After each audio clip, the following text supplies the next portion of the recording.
So what would you guys say to the youth? Like if you could look the youth right in their face, what would be your, and we'll just go around, we'll start with Mr. Donald, and what would you say to him? And just in a few words, what would you say? I want to commend you, on even having this project, because these are the kinds of things that need to happen.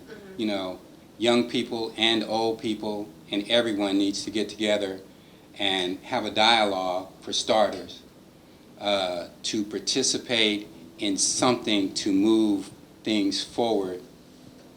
And these areas that we've talked about, that the community at large isn't aware of, a lot of them, or don't see the realness of what's really happening, or they're too caught up in whatever. I think today, from this day on, we need to all be involved. Young people need to be involved and have a dialogue with their parents if they are in contact with their parents, and just start to be stand-up people and identify with something.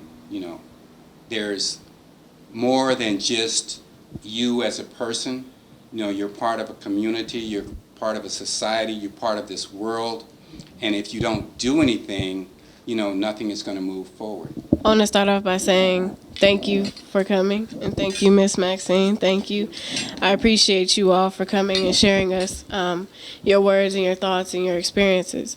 And I want to say to the youth, don't be afraid to talk to your elders. Don't be afraid to have conversations. Even if you're on the bus, or if you're walking, or if you're at work and you work with elderly people, or talk to them. Ask them their experience. And it's always good. And you might share a common experience. And you'll develop pride in yourself to know your history. You can know your history from having a conversation with someone that looks like you, even with somebody that doesn't look like you. What I would tell the youth is that we love you, and you have the ability to do whatever it is that you want to do. If Booker T. Washington could be a slave and dream to open a university and did it, what more could you do than he did with all the opportunity you have? You can do what, and I have no doubt that you will do it, because there's a generation coming behind you. See, then you're going to be held accountable. So what are you doing for those that are in grammar school and high school, so they will have a future that will be more positive than what's going on now? America is the greatest country in the world, but it has its deficits. You need to learn them. I would say to the youth, number one, just again, we love you. Thank you for surviving. A lot of times on your own and by yourself. Thank you for surviving. I'd also say that to take the same energy that you would use in other places and move it towards helping your communities. If that's, giving a brother a ride to school because he has to walk 3 blocks, and all those 3 blocks are with 3 different, with 3 different hoods, and just give him a ride to school, and just encourage people and be out there and try to make a difference. To the older people, I just say, just open your mouth and speak and be encouraging. Encourage you to be encouraging and tell your stories, because we want to hear your stories.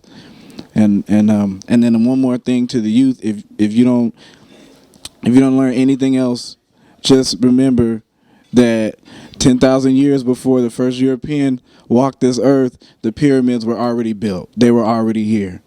Our first mathematicians, our first scientists, our first philosophers were African. That same blood that was in their veins runs through yours. You are powerful. I will close this out by saying to the elders, like he said, not only tell us your experiences, but be truthful.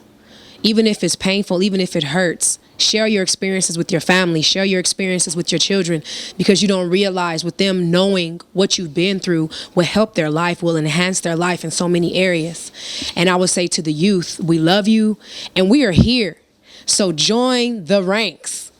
The information will be put out there for you. We're based in LA. We want to build a network, a team. My goal for the show is a 24-hour youth center in every city.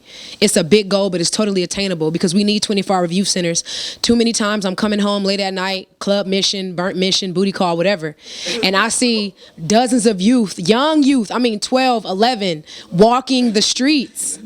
Why are these youth out here by themselves? And that's a perfect opportunity for the police to pull up and do something retarded.